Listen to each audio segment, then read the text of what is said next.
Et bonjour à tous. Alors, je savais qu'en ce début avril, on allait, et pas que, hein, on peut prendre le tirage tel qu'il est, hein, au moment où on tombe dessus, mais je savais qu'en ce début avril, les énergies d'avril sont souvent des énergies amoureuses, des énergies de couple, hein. On a cette fameuse sève qui remonte et on a évidemment quelques remontées, peut-être de regrets, de choses comme ça.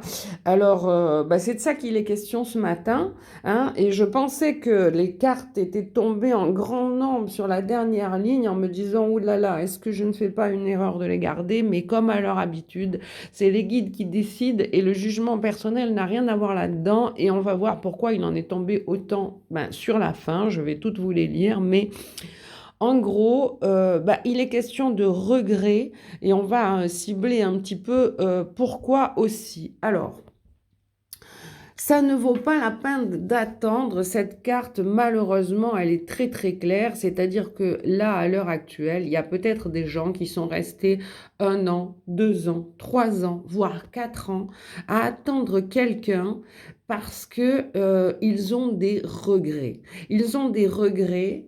Et on le voit ici, voilà, là on est sur littéralement des regrets, avoir loupé des opportunités. C'est nous qui nous sommes mis en tête qu'on a loupé des opportunités parce que, déjà, on se voyait marié, hein, on se voyait aller très très loin avec la personne. En règle générale, c'est pour ça qu'on dit qu'on a manqué des opportunités, c'est parce que en y réfléchissant, on se dit qu'avec cette personne, on aurait pu aller loin. Seulement, le fait d'attendre ne nous fait pas sortir ne nous fait pas sortir du brouillard. C'est-à-dire qu'à un moment donné, si on a manqué cette opportunité, c'est parce que tout de même, il y a eu un facteur X ou Y, ne l'oublions pas.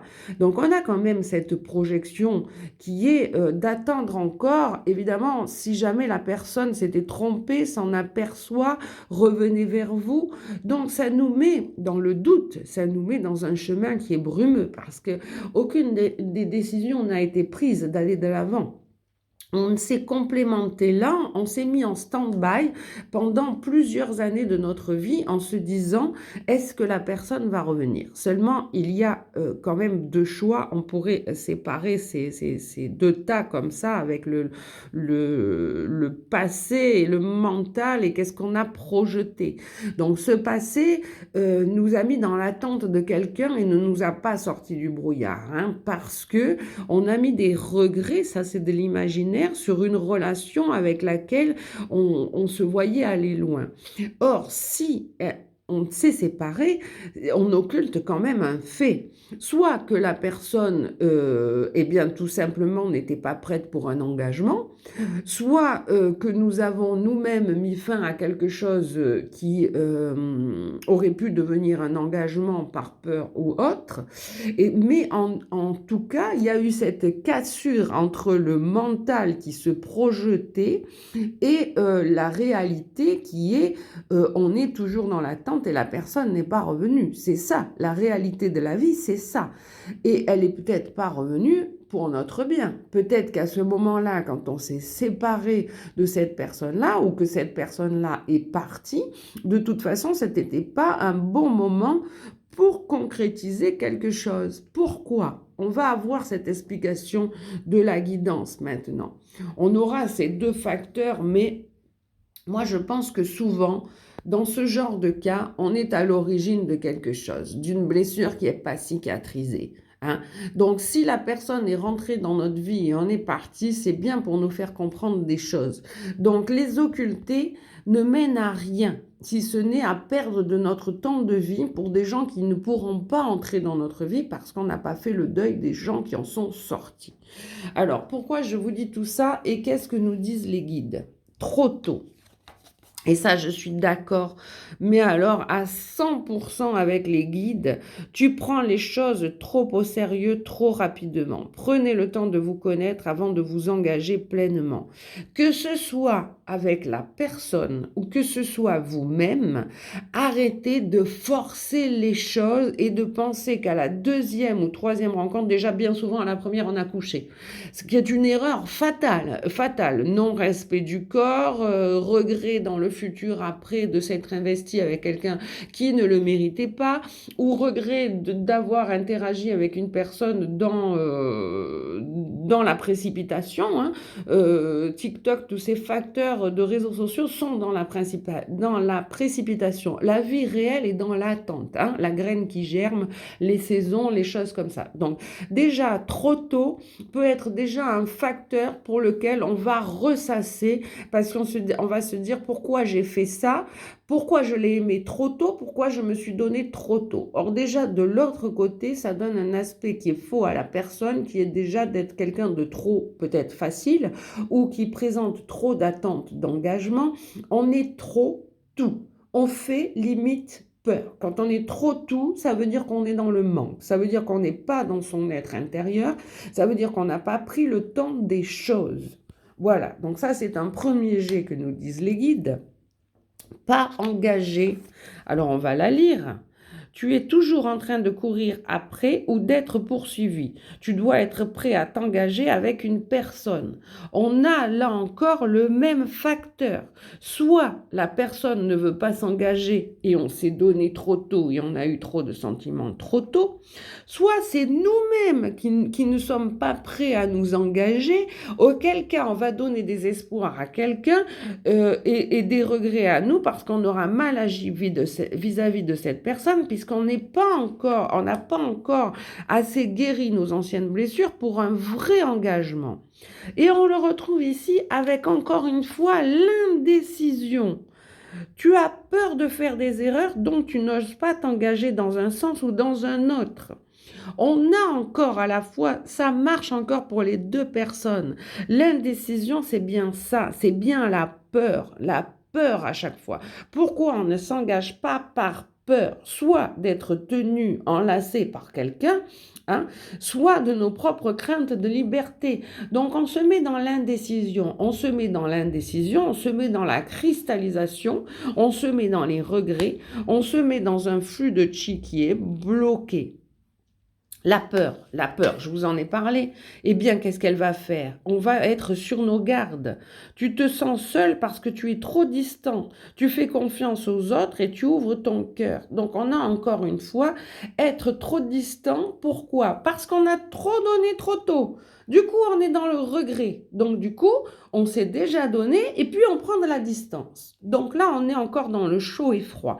On est encore dans la notion de peur. Voilà. Soit on est trop distant, soit on a trop fait confiance et on a trop ouvert notre cœur. Mais on est encore dans cette indécision, dans ce balancement entre le bien et le mal, entre se donner pour ne pas perdre l'occasion, puis de renoncer à notre liberté pour quelqu'un qui nous amènerait pas vers le mariage et qui nous ferait souffrir. Donc, on est encore dans la cristallisation de peur. Encore une fois. Du coup, comme on est seul par ambiguïté, parce qu'on est dans ce faux balancement, eh bien, on est dans la réalisation de aucune personne n'est convenable. Hein? Ben si, il y a quelqu'un qui t'attend. Laisse cette fausse croyance te faire passer à côté. Enfin, elle te fait passer à côté, cette fausse croyance du « je m'engage pas, j'ai peur, j'y vais pas, je me donne trop vite, je me donne trop tôt, je regrette de m'être donné, je me suis donné mais pas à la bonne personne ». Du coup, bien, on a tellement peur que finalement, on arrive à penser que personne n'est digne de nous. Mais il y a bien quelqu'un qui nous attend. Hein. C'est bien une fausse croyance que de penser qu'on n'est pas convenable ou qu'aucune personne ne nous convient. Il faut juste attendre la bonne personne. Et la bonne personne, elle est où? Elle est déjà probablement ailleurs que sur les réseaux sociaux. Elle est déjà probablement dans un mouvement lent de la vie. Ou si c'est sur des réseaux sociaux, ce ne sera pas sur des réseaux de rencontres. Ce sera sur des réseaux de sorties, de poteries, de lectures, de choses où ce n'est pas forcément ce qu'on vient chercher en premier.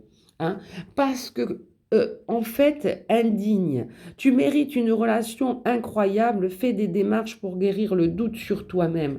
C'est-à-dire qu'à un moment donné, avec ces modes de fonctionnement, non seulement on pense que personne ne nous convient, mais pire encore, on pense qu'on est indigne d'une relation. Pourquoi? Soit parce qu'on s'est fait ghoster, soit parce qu'on s'est donné trop tôt, soit parce qu'on a reculé trop vite, soit parce qu'on a pris peur. On finit par s'emmurer dans quelque chose où personne ne serait convenable pour nous et nous ne serions finalement convenables pour personne. Tout est lié à cause du fait que nous nous donnons trop tôt et trop vite. Je vous rappelle encore une fois que chez les Asiatiques, dans tout le côté asiatique, alors on va arrêter avec K-pop, machin, coréen, etc. Même les Asiatiques sont presque outrés du mouvement que prennent les choses, c'est-à-dire on les ramène sur le tapis, sur le tapis. Pendant longtemps, ils ont été la risée de beaucoup de monde, hein. Il y a eu une forme de racisme envers l'Asie qui a été poussée à son extrême.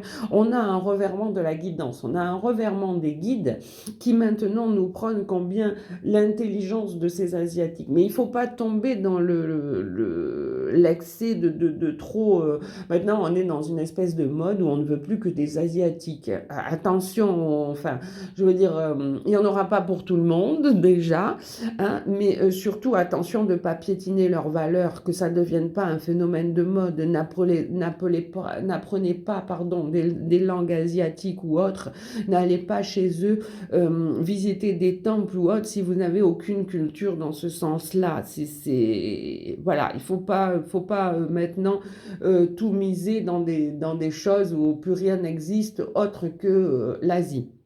Mais l'Asie et les Asiatiques sont un très très grand vecteur de nous faire comprendre qu'il y a une culture et bien un mode très lent des choses qui vont se faire. Et ça, pour ça, il faut les prendre non seulement en respect, mais en exemple. Voilà, c'est une très bonne culture, que ce soit pour le respect de la planète ou le respect des gens. Chez eux, on prend le temps de connaître, on a plusieurs rendez-vous avant de s'engager. Tant qu'on ne dit pas qu'on s'engage, on ne l'est pas. On peut revenir en arrière parce qu'il n'y a pas eu consommation, parce qu'il n'y a pas eu cette projection dès l'instant où, dès l'instant que. Il faut laisser faire les choses, il faut les laisser faire le plus grand que nous et il y a un timing pour chaque chose. Provoquer les choses, c'est aller les chercher, aller les cueillir quand même. Bien sûr qu'on en est capable, puisqu'on a ce côté guerrier, qu'on a tous eu, puisqu'on est né avant dans des terres beaucoup plus hostiles et on s'en est sorti. Enfin, on s'en est pas sorti puisqu'on est mort, mais on a eu cette philosophie de vie qui était, voilà, qui était la guerre, qui était la survie. Mais c'est pas pour autant que aller chercher les choses et les arracher voilà, soit un bon timing. N'oublions pas qu'on revient pour peaufiner une vie qui a été antérieure. Donc si on refait les mêmes erreurs, eh bien on se sentira toujours brimé, non convenable et vulnérable. Voilà, réfléchissez-y. Je vous aime et je vous embrasse.